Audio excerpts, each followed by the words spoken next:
Livro de 1 Reis, capítulo 18. Eu vou encurtar aqui a nossa leitura, esse é um texto longo, mas eu vou ler a partir do versículo 30. Eu convido você, meu irmão, para ficar em pé. Você que está em casa nos acompanhando pelo culto online, 1 Reis, capítulo 18. A partir do versículo 30 nos diz a palavra do Senhor. Então Elias disse a todo o povo: chegai-vos a mim. E todo o povo se chegou a ele, e reparou o altar do Senhor que estava quebrado. E Elias tomou 12 pedras, conforme o número das tribos dos filhos de Jacó, ao qual veio a palavra do Senhor, dizendo: Israel será o teu nome. E com aquelas pedras edificou o altar em nome do Senhor. Depois fez um rego em redor do altar, segundo a largura de 2 medidas de semente. Então armou a lenha e dividiu o bezerro em pedaços e pôs sobre o altar a lenha. Somente até o versículo de número 32. Amém? Curve a sua cabeça mais uma vez. Pai, estamos diante da Tua palavra, desta tão importante oportunidade para a edificação de nosso coração, para o elevo da nossa vida espiritual. Nós queremos dizer que estamos prontos para ouvir aquilo que o Senhor tem reservado para o nosso coração. Nosso coração está aberto, sensível. Os nossos ouvidos estão atentos para ouvir a voz do Teu Espírito Santo. Direciona-nos como igreja. Mostra-nos a Tua programação espiritual para esta última hora. Eis-nos aqui, Senhor, como servos fiéis diante da Tua presença. Assim nós oramos agradecidos, em nome de Jesus. Amém e amém. Tome seu lugar, tome seu assento. Nós estamos diante de um dos textos mais impactantes da Bíblia. Um dos textos memoráveis das Sagradas Escrituras. Nos dias do profeta Elias, a nação de Israel estava mergulhada em um período sombrio de apostasia e desvio espiritual. Embora aquela nação tenha sido escolhida como um povo especial, uma nação consagrada, separada dentre as outras nações da terra, Israel se afastou do único e verdadeiro Deus. Israel entregou-se, enveredou pelo caminho da idolatria, adorando particularmente Baal. O povo de Israel havia se esquecido das maravilhas, das grandes obras que o Senhor realizou em favor dele. Desde a libertação da escravidão do Egito até a conquista da terra prometida, a terra que emana leite e mel, mediante as suas campanhas militares, o Senhor abençoou o avanço, o progresso daquela nação sobre aquela terra. E em vez de permanecerem leais, fiéis a este Deus que nunca havia os desamparado, este povo abandonou ao Senhor, abandonou suas veredas, seus preceitos, e voltaram-se aos deuses que eram cultuados nas nações ao seu redor, seguindo o caminho da idolatria, de um culto a Baal. Baal, o deus cananeu da fertilidade, veio a tornar-se uma das principais divindades cultuadas pelo povo de Israel. Israel construiu nos 4 cantos da nação altares a Baal, ergueram estátuas em sua homenagem, queimaram sacrifícios, fizeram holocaustos em busca de bênçãos materiais e prosperidade, exaltaram o nome de Baal, e essa adoração a Baal era um doloroso golpe na fé genuína. Era algo muito triste diante de uma nação chamada a servir um único e verdadeiro Deus. Isso refletia a mentalidade do povo, uma mentalidade que confiava em outros deuses e também nas forças naturais, na chuva, na colheita, nas plantações.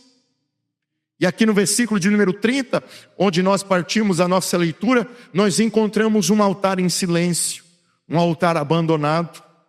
Todo o desprezo e desvio espiritual daquela nação estava ali, representado em um altar em ruínas, em escombro, nas encostas do Monte Carmelo.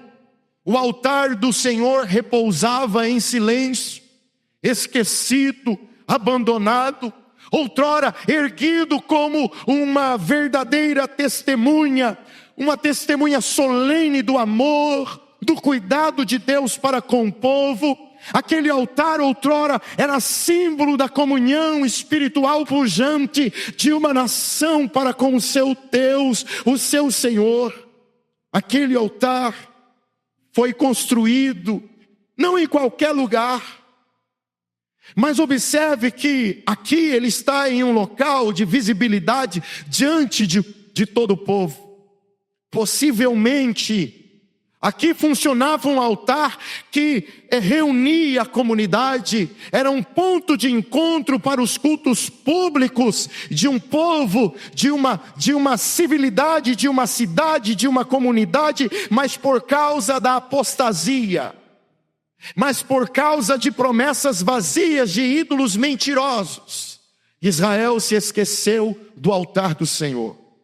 Virou as costas para o Senhor, e o altar de Deus, outrora vibrante, queimando, agora estava apagado, em silêncio, envolto em ruínas, esquecido, em meio a pedras partidas, rachadas, empoeiradas, um altar sem manutenção, derrubado, intencionalmente destruído pelos profetas de Baal.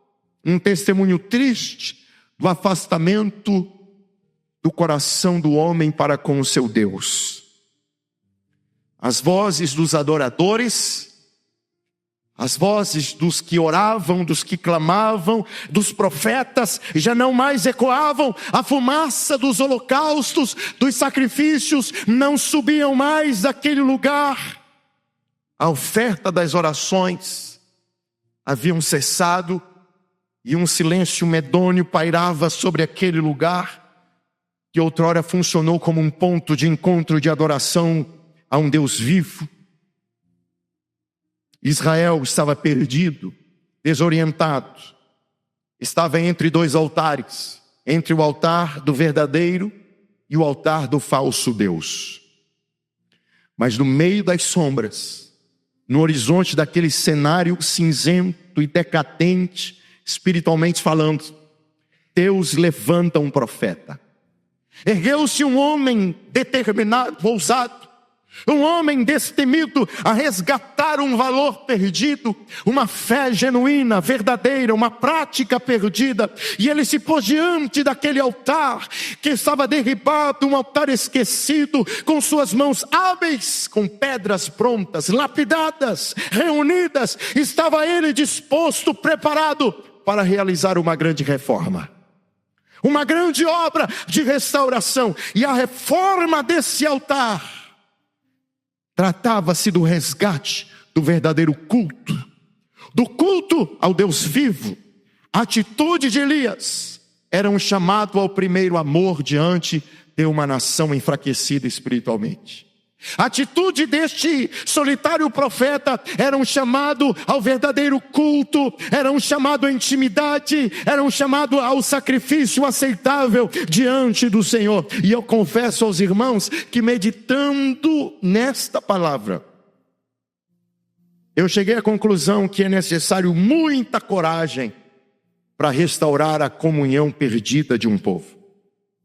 É necessário muita ousadia, muita petulância para conduzir um povo na presença do Senhor. E nesse pequeno texto da palavra, do versículo 17 ao versículo 19, com essa iniciativa do profeta, desse gigante da fé, eu vejo, irmãos, claramente qual era o objetivo e a função do profeta do Antigo Testamento: confrontar e provocar uma reforma espiritual no meio do povo de Deus. Era colocar o dedo na ferida da nação, era alertar, exortar, era confrontar, mesmo que tivesse que pagar com a própria vida, porque era isso que ele estava correndo, o risco de perder a sua própria vida. Elias estava diante do rei, a maior autoridade da nação. Acabe tinha todo o poder em suas mãos para mandar matar Elias. Para Acabe, Elias era o perturbador de Israel. E ele tinha toda a autoridade para encerrar o ministério de Elias, para acabar com a vida de Elias. Mas em vez disso, Elias não se acovardou, Elias não temeu, apresentou-se diante do rei no templo de Deus e propôs um duelo no cume do Carmelo. Naquele lugar outrora visitado pelo povo, frequentado pelo povo para adorar o único e verdadeiro Deus. Elias não marca o encontro lá por acaso. Aquele era um lugar estratégico, conhecido do povo, e ele marca o duelo dos deuses no cume do Carmelo. E é preciso ter realmente muita coragem para fazer isso diante do rei, sendo quem é minoria diante de uma maioria esmagadora que adora Baal. O trono financiava os profetas de Baal. Jezabel, adoradora, missionária de Baal na nação de Israel, ela não tinha o intuito de apenas incluir Baal como mais um Deus para Israel, mas ela tinha o intuito de eliminar o Deus de Israel e substituí-lo pelo o Deus Baal. Meus irmãos, tudo agora, a honra da coroa, a moral do exército, todo o povo está comprometido diante deste desafio proposto por Elias. Tudo agora está em jogo com esse duelo, com essa luta proposta pelo profeta. E diante disso, eu reconheço, não tem como não chegar a esta conclusão. É preciso coragem para confrontar a nossa própria decadência espiritual.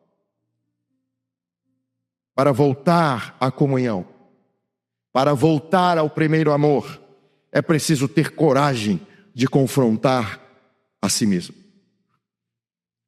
É preciso ter coragem para confrontar a nós mesmos, confrontar o nosso comodismo, a nossa inércia, a nossa paralisia, porque nós estamos acomodados, nós erramos o caminho, nós esfriamos na fé, nós nos afastamos da vida com Deus.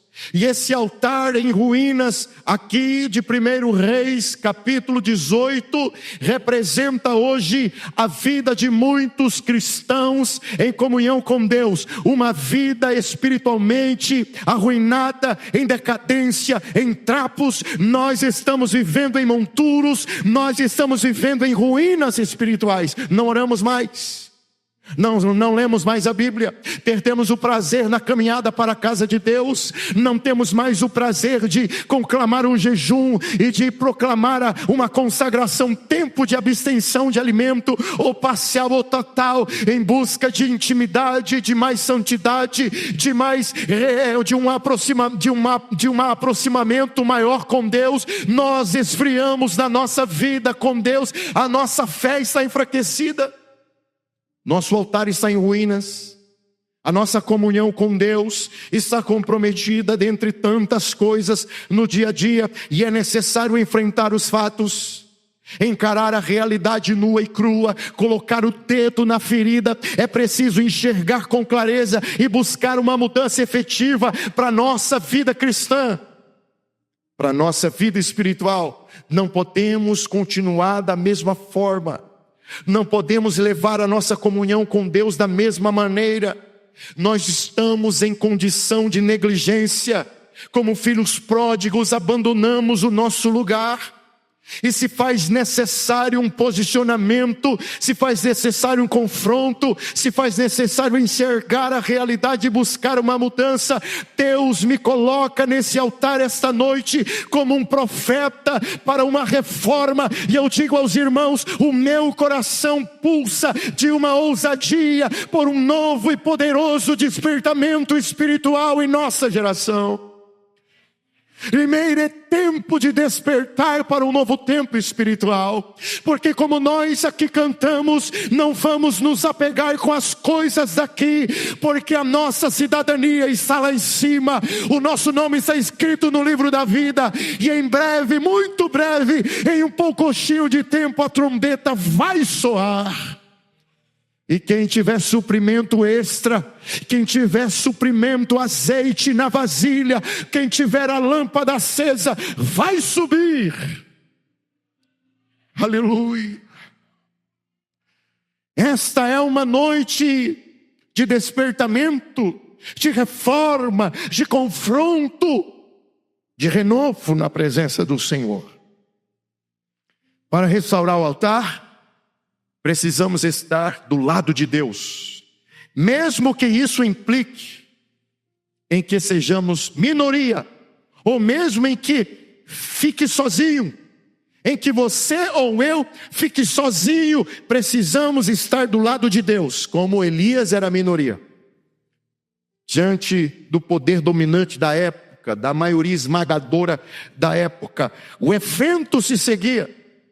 Acabe mandou mensagens aos profetas, os seus mensageiros estavam mandando a mensagem no meio do povo, o povo foi reunido. Elias então, como boca de Deus, fez uma pergunta inquietante e perturbadora, que ecoa ainda em nossos dias: até quando cocheareis entre dois pensamentos? Se o Senhor é Deus, seguiu, mas se Baal é Deus, seguiu. E diante desta pergunta, qual a resposta do povo? Silêncio, porque o povo estava desorientado, perdidos, sem saber a quem de fato servir. E você? Qual a sua resposta diante desta pergunta? Até quando cocheareis entre dois pensamentos?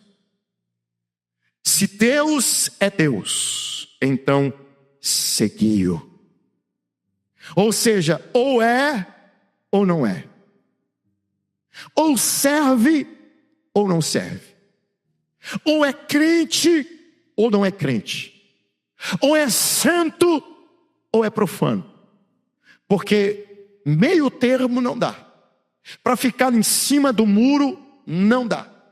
Para seguir a Jesus, para seguir a Deus e servi-lo mais ou menos, não dá.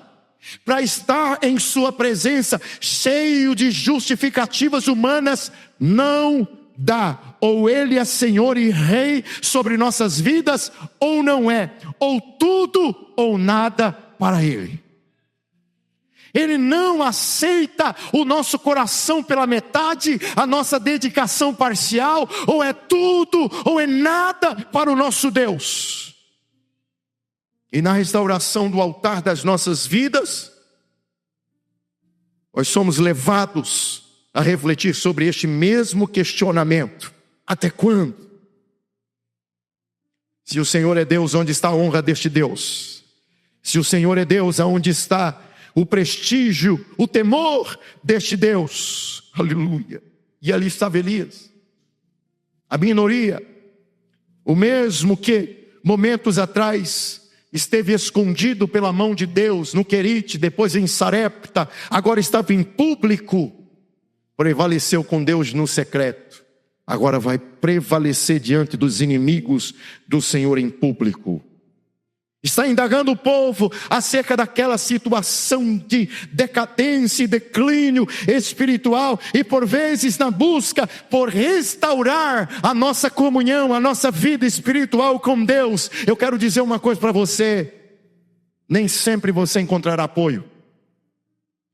Para se levantar em ímpeto, em força espiritual, nem sempre você vai encontrar um incentivador. Para ser um grande obreiro, um grande pregador, um grande ministro, nem sempre você vai receber tapa nas costas e dizer: você é bênção, você é usado por Deus, você é escolhido por Deus. Continue orando, continue jejuando, continue buscando a Deus. Ou melhor do que isso, vamos orar juntos, vamos jejuar juntos, vamos buscar a Deus juntos, vamos buscar a face do Senhor juntos, vamos fazer uma parceria por avivamento. Dificilmente você vai encontrar apoio para participar de uma vigília. Dificilmente alguém vai colar do seu lado para dizer: vamos fazer uma campanha de oração. Dificilmente alguém vai colar do seu lado para dizer: vamos evangelizar, vamos pregar para aqueles que não conhecem Jesus. É muito difícil, irmão. Porque o nosso povo hoje não quer saber de buscar a Deus, quer saber das coisas dessa terra, das coisas materiais destes dias. Estão perdendo tempo nas redes sociais, em passatempos fúteis, estão se esquecendo de investir naquilo que mais importa, naquilo que o tempo não pode minar, roubar, naquilo que os ladrões não podem roubar, que é na eternidade. Jesus disse: não junteis tesouros na terra, onde a traça e a ferrugem tudo consomem, mas junteis tesouros no céu, onde os ladrões não minam, não roubam, onde a traça e a ferrugem não podem consumir o que é eterno.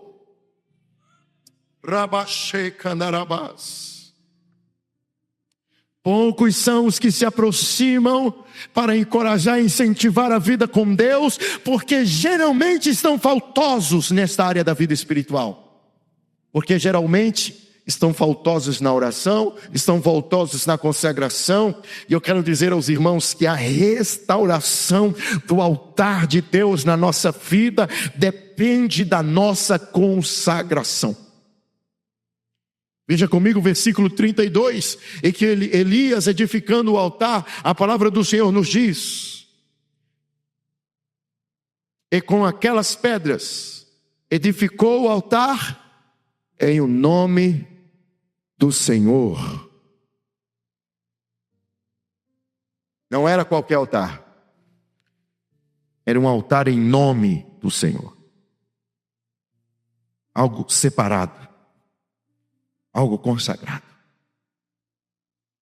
Altar existe, como altar a Baal, como altar a Zerá e a outros deuses, mas esse não.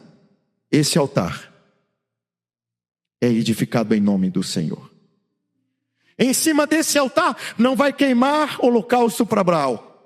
Em cima desse altar não vai queimar holocausto para Zerá. Em cima desse altar só haverá holocausto para o Senhor, separado para o Senhor, consagrado para o Senhor. O texto deixa claro que a ação de Elias foi em o nome do Senhor. Estava abandonado, estava em ruínas. Era um altar que outrora glorificava o nome do Senhor, mas agora estava abandonado, derribado. A honra do Senhor estava comprometida naquelas pedras partidas e rachadas, mas agora com pedras lapidadas, reunidas, ele consagra em nome do Senhor. E aqui é um gesto interessante de Elias, que mesmo o reino estando dividido, 10 tribos para o norte, 2 tribos para o sul, ele não ergue o altar apenas com 10 pedras, mas com 12. Ele estava no reino do norte, mas ele lembra da origem da nação, e ele consagra ao Senhor um altar com 12 pedras. Como quem está desafiado a trazer o povo de Deus ao lugar da onde nunca deveria ter saído. Como quem está desafiado a pegar e trazer o povo de Deus ao lugar da intimidade e da comunhão. Aquele profeta era o profeta de uma nação. Aquele profeta foi levantado para um povo, um homem consagrado. Da mesma forma, para voltarmos ao primeiro amor, para voltarmos à nossa comunhão espiritual fortalecida, precisamos consagrar nossa vida ao Senhor.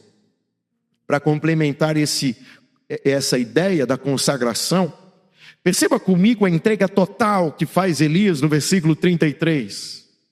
O novilho é morto e é cortado em pedaços, e é colocado sobre esta mesa de pedra, sobre este altar preparado por Elias. E este sacrifício do novilho em pedaços representa uma entrega total. Para nós aqui hoje, que não sacrificamos mais em cima de uma pedra, uma mesa de pedras, para nós hoje da nova aliança, esse texto representa renúncia em nossa vida, porque nós somos o sacrifício. Como Paulo nos apresenta em Romanos capítulo 12, versículo 1, rogo-vos, pois, irmãos. Paulo não apenas pede, não é uma simples expressão, é um rogo. É algo que provém do profundo do seu coração, e ele diz, rogo-vos, pois, irmãos, pela compaixão de Deus. Que pedido forte, né? Que apresenteis o vosso corpo como sacrifício vivo, santo e agradável a Deus. Esse é o vosso culto racional. Você é a oferta. Você é o ofertante e você é a oferta. Você é o profeta, você é o altar e você é a oferta. Aleluia. Eu sou a oferta. Aleluia. Você está na presença de Deus como uma santa oblação, como um holocausto, como um sacrifício vivo na presença do Senhor. A Ele, corpo, alma e espírito. A Ele o meu tudo. Tudo que sou, tudo que represento, a Ele, somente a Ele. Eu estou em tuas mãos. Eu nego a mim mesmo. Eu renuncio minhas paixões. Eu renuncio os meus ideais. Eu me abraço ao Senhor. Não vivo mais eu. Cristo vive em mim. A Ti, Senhor, eu entrego tudo, integralmente tudo, corpo, alma e espírito. Eu sou teu. O Senhor me comprou, o Senhor me resgatou, e o Senhor não me comprou com dólar, com euro, com ien. O Senhor me comprou com sangue precioso de Jesus Cristo. Você pertence a Ele.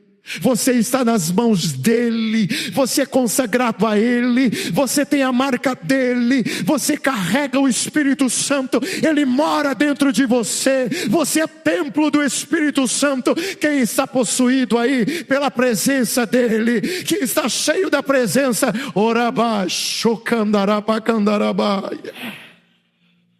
eu pertenço a Ele. O novilho em pedaços representa a minha vida em sacrifício, a minha vida em renúncia, a minha vida em abstenção. É quando eu me anulo por causa dele, é quando eu me diminuo por causa dele, é quando eu desapareço para que ele apareça, quando eu nego a mim mesmo. É o novilho em pedaços. Quando eu digo não para os meus apetites carnais, para os meus prazeres, é um novilho em pedaços sobre o altar. Quando eu dedico tempo em oração, quando eu dedico tempo em meditação da palavra, quando eu dedico tempo para cultuar com a comunidade dos santos, ou seja, numa quinta profética, ou no domingo de celebração, é o novilho em pedaços sobre o altar, é a minha vida sendo renunciada para que Ele seja glorificado. Como está o teu altar? Tem novilho? Tem novilho em pedaços, tem sacrifício, tem oferta, tem renúncia, tem entrega, tem. Como é que está o teu altar, meu irmão? A restauração da comunhão com Deus requer entrega total. Me custa estar aqui hoje? Custa. Eu poderia estar cuidando da minha esposa que está de resguardo de uma cirurgia, poderia estar cuidando do meu filho. Me custa estar aqui hoje. é um novilho em pedaços. Custa para você estar aqui hoje? Custa. Você poderia estar em casa descansando depois de um dia de preocupação, de trabalho, de esforço. Custa. E por estas portas às vezes atravessam pessoas com o corpo surrado, cansado.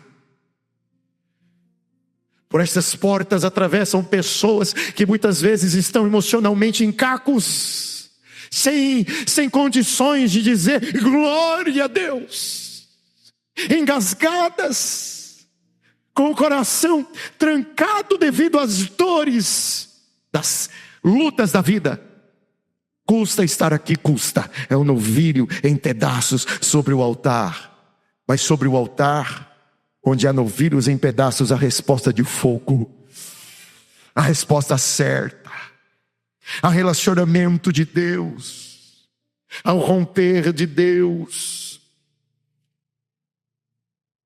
Esse despertamento requer entrega total. E o Senhor está nos chamando para um caminho de sacrifício e renúncia. Irmão, para de ficar apresentando justificativas diante de Deus. Hoje não deu para orar porque foi muito corrido. O Senhor me compreende, o Senhor entende. Eu não tive tempo nem de tomar um copo de água. Não, oração não é uma opção. Oração é dever, é obrigação para aquele que entende o princípio do cristianismo. Lucas capítulo 18. E contou-lhes uma parábola acerca do dever de orar sempre e nunca desfalecer. Nem o direito de cansar da oração eu tenho e você tem. Oração para nós é interessante, né, irmãos? Olha só. Os islâmicos têm a compreensão da oração que nós deveríamos ter e que não temos. E eles oram 5 vezes, ritualmente, por dia, para um Deus que mais parece um carrasco do que um pai. E nós que servimos um verdadeiro Deus, amoroso, um verdadeiro Pai, não conseguimos orar sequer uma vez no dia. Já contei a experiência aqui aos irmãos que do campo missionário eu conhecia alguns jovens africanos, jovens da Nigéria, e jogando bola, fazendo amizade através do futebol. E em uma tarde jogamos passando ali das 5, fomos até umas 6 da tarde. E chegou o momento do jogo ali, da brincadeira, em que eles começaram a se revezar. Jovens de 21 anos, 23, 18 anos de idade, se revezavam. Eu comecei a ver aquele movimento, falei, mas o que está acontecendo aqui? Estão se revezando? Aí eles iam lá, um deles, né, no caso, ia lá para trás da quadra ali, colocava ali a blusa de frio no chão, se prostrava até encostar a testa no chão e ficava orando ali no meio ali naquele contexto ali, daquele ambiente, no meio ali do céu aberto. E aí depois que o jogo terminou, eu perguntei para eles, vocês estavam revezando? Vocês estavam fazendo ali? Estavam orando? E aí um deles disse assim, nós somos muçulmanos e nós oramos 5 vezes por dia. Independente do local onde nós estamos, se tem o horário de orar, nós paramos o que estamos fazendo e nós oramos. No caso, eles pararam o jogo de futebol, foram para trás da quadra e foram orar ao seu Deus. E eu fiquei olhando aquilo e fiquei envergonhado de mim mesmo e da igreja que eu conheço. A igreja aqui no Brasil, nós cristãos, o nosso altar está abandonado, não temos compromisso com Deus, não oramos. Às vezes passam 2, 3, 4 dias, irmãos, e nós não sabemos o que é agradecer a Deus antes de um prato de refeição. Não dizemos a Deus, obrigado, Senhor, pelo alimento que o Senhor me providencia de dia, pelo pão nosso de cada dia. Obrigado pela tua bondade. A ti seja a honra, a ti seja a glória e o louvor. Não oramos, não agradecemos. Não temos intimidade, não temos comunhão com Deus. Não temos intimidade com o céu. O Senhor quer entrega total. novilhos em pedaços sobre o altar. Restauração desse altar ou desta comunhão depende da obediência. Da obediência à ação de Elias aqui, irmãos, não foi uma ação aleatória. Eu vou fazer porque me deu assim, é uma ideia, é uma criatividade espiritual. Hoje eu vacino aí, tá? Assina aí porque o teu servo aqui vai fazer. Não, irmãos, ele estava respaldado pela palavra do Senhor. Versículo 36, olha o que diz o versículo 36. Sucedeu, pois, que, oferecendo-se a oferta de manjares, o profeta Elias se achegou e disse: ó Senhor, Deus de Abraão, de Isaque e de Jacó,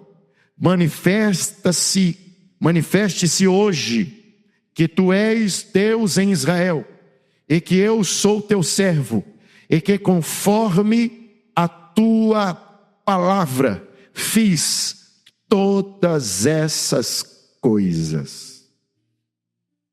Ele estava seguindo aquilo que Deus lhe deu como roteiro para fazer. Estava seguindo a palavra de Deus. Elias não era um protagonista e inconsequente que ia fazendo e Deus ia assinando embaixo. Ele está fazendo, então não. Ele era um servo obediente. Ele não criou aquilo da cabeça dele. Quem marcou o lugar do Carmelo foi Deus.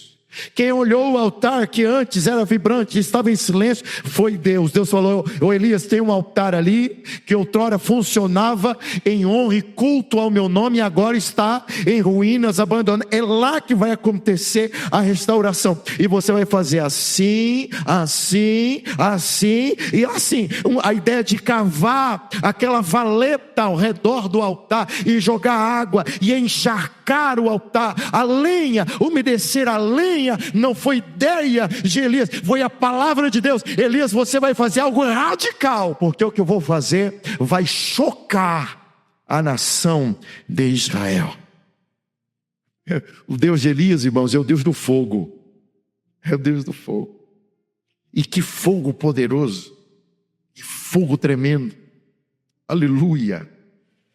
E quando entendermos isso, irmãos, de que a reforma, de que o renovo, a comunhão para ser restaurada depende da obediência, vai acontecer algo tremendo, não só sobre a sua vida, mas sobre a comunidade dos santos, sobre a cidade onde nós estamos inseridos. Não haverá fogo no altar enquanto não houver obediência, enquanto não houver e cumprimento da palavra do Senhor. A obediência é a matéria-prima do milagre. A obediência que destrava o sobrenatural sobre as nossas vidas. A obediência é a linguagem universal da fé. A obediência promove a honra para o nome do Senhor. A obediência, ela não apenas honra a Deus também, como traz honra para o servo do Senhor e restaura a glória de Deus diante do povo e diante daquele ado ousado de Elias. Ele foi lá, cumpriu a palavra do Senhor, e a Bíblia diz que o céu deu fogo. Deus cuspiu uma bola de fogo sobre o altar de Elias, caiu fogo no altar e o sacrifício foi consumido. A Bíblia diz que o fogo foi tão intenso em seu calor que lambeu a água que estava no rego do altar. Você já tentou fazer lenha umedecida pegar fogo? Você já tentou fazer lenha molhada pegar fogo? Não pega, não pega, não pega. Só pega se for o fogo de Deus, aí pega. Se for o fogo que vem do alto, aí pega. Tem fogo aqui hoje. Não é fogo estranho, não é fogo do homem, é fogo de Deus. É fogo do Espírito Santo. Aquele altar, outrora esquecido, agora torna-se um novo símbolo. o símbolo de uma comunhão restaurada, o símbolo da glória de Deus restaurada no meio do povo. E a nação grita dizendo: só o Senhor é Deus. Só o Senhor é Deus. Só o Senhor é. John Wesley dizia: coloco fogo sobre mim mesmo e deixo que os homens me vejam ou venham me ver queimar. Nós precisamos desse fogo, irmãos. Desse fogo. Eu preciso desse fogo. Igreja tem, você precisa desse fogo. O fogo que restaura a glória de Deus no meio do seu povo. A quem vive do passado, saudosismo tremendo. No passado Jesus operava, pastor. No passado Jesus curava, pastor. No passado tinha batismo com o Espírito Santo, pastor. No passado Deus visitava o povo com a sua glória, com a sua unção. E hoje o que aconteceu? E hoje eu creio que o fogo de Deus está disponível para o altar daqueles que sabem o que estão oferecendo. O novilho que está em pedaços, aqueles que oferecem tudo, aqueles que se rendem por completo. O fogo de Deus está disponível. Quem aqui está disponível para queimar na presença do Senhor? Há fogo de Deus. Irmãos, eu quero ver essa cidade aqui, irmãos, ser estremecida. Eu quero ver esta cidade. A cidade de Limeira está muito quieta. A cidade de Limeira está muito acomodada, está muito quietinha. Não está acontecendo nenhum barulho espiritual nessa cidade. Em nome de Jesus, esta casa se tornará uma referência da manifestação da glória de Deus. Quem crê nisso? Quem crê nisso? Você crê nisso? Então, nos próximos cultos, você vai trazer cadeirante, você vai trazer cego, surdo, aidético, pessoas com câncer, desenganado pela medicina. Você vai trazer ou não vai trazer? Amém? Você está comigo ou não está comigo? Está comigo ou não está comigo? Você não está crente não. Traz, irmão. Traz os doentes. Pastor, eu conheci uma pessoa que tem apenas 3 meses de vida pela medicina. Traz aqui, traz. Pode trazer. Pastor, eu sei de uma pessoa que foi diagnosticada com uma doença que não tem cura, segundo a medicina moderna. Traz aqui, irmão, traz aqui, não tenha medo não, traga. Porque hoje eu estou propondo o desafio da fé. Eu sirvo um Deus poderoso que vai responder com fogo do céu. Eleva a tua fé. Eu não sei se você está entendendo. Eu não estou aqui trazendo temáticas só para dizer, olha como a quinta profética tem um tema bonito, fé e milagres. Não, eu estou trazendo aqui algo realmente para nós vivermos. Eu quero viver milagre no meu ministério. Eu quero viver o sobrenatural na minha vida cristã. Eu não sou cristão para viver apenas uma vida decente, uma vida ética. Eu sou filho de Deus, servo do Senhor, para viver milagres na sua presença. E estes sinais seguirão aos que creem. Você crê? Então os sinais vão segui-lo. Eu creio nisso. E sabe, eu orando a Deus, nós algumas vezes recebemos pessoas aqui surdas. Vemos aqui comunicações, por libras com as pessoas surdas. Acabou o culto. Olha que coisa, irmãos. Acabou o culto e nós não chamamos os surdos para receber a oração. Quem sabe Deus quisesse abrir os ouvidos de uma daquelas pessoas e mostrar a sua glória ao seu povo que ultimamente anda tão distraído com as coisas da vida. O seu Deus não é mais um Deus dentre tantos deuses. O seu Deus é o único Deus. O único Deus. Eu estou sentindo uma graça aqui tão poderosa, irmão. A hora está correndo ali, está chegando o momento de encerrar o culto. E parece assim, não termina não, tem mais, tem coisa que Deus quer fazer. Ora mais, chorecandarabacharabacanagarabácia. Aleluia, aleluia, aleluia. Queridos, olha, em nome de Jesus, os próximos cultos, faça esse compromisso aqui comigo hoje. Você vai convidar alguém. De preferência, alguém que precise de uma intervenção divina. Você vai trazer. Busca, a irmã Eugênia trabalha dentro do hospital, coisa maravilhosa. Dentro do hospital. Irmão Eugênia, se não puder vir, a gente vai lá. Assim, ó, aceita a visita? A gente vai lá. Mas você vai trazer alguém. Olha quantas cadeiras nós temos aqui para complementar, para encher. Olha aqui, ó. Olha aqui. Cada cadeira dessa representa uma alma, uma vida, um destino eterno. E elas estão ao nosso redor. Elas existem. Hoje elas não estão aqui, amanhã elas estarão, em nome de Jesus. Um amigo, um vizinho, um familiar.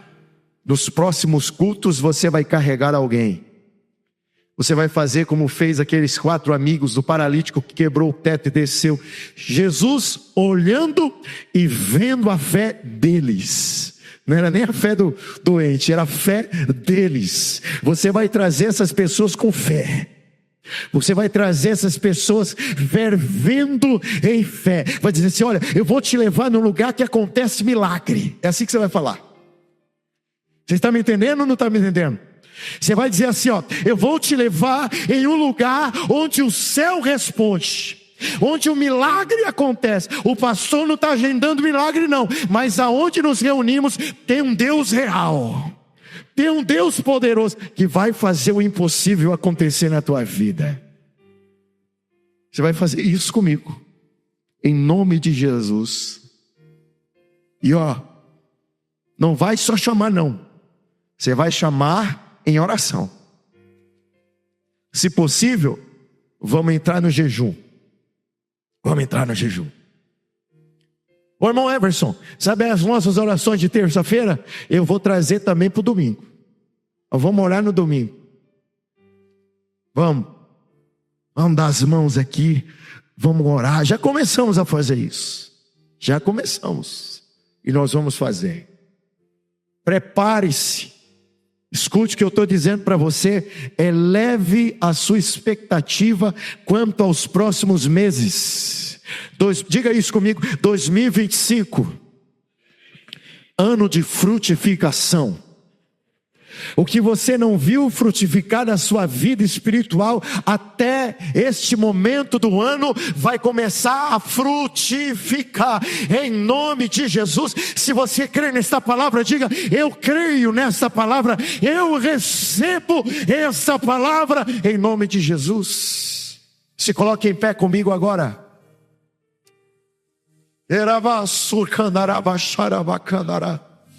Oh, aleluia. Oh, aleluia. O ambiente está preparado. A mesa está pronta. O novilho está em pedaços sobre o altar. Aquilo que me é possível está feito. Aquilo que me cabe foi cumprido. Agora é contigo, Senhor. Responde, Senhor, e mostra para este povo que há Deus em Israel, que há Deus em Limeira, que há Deus nesta casa, que há Deus na ADEM, que nós servimos a um Deus real e poderoso para operar e realizar.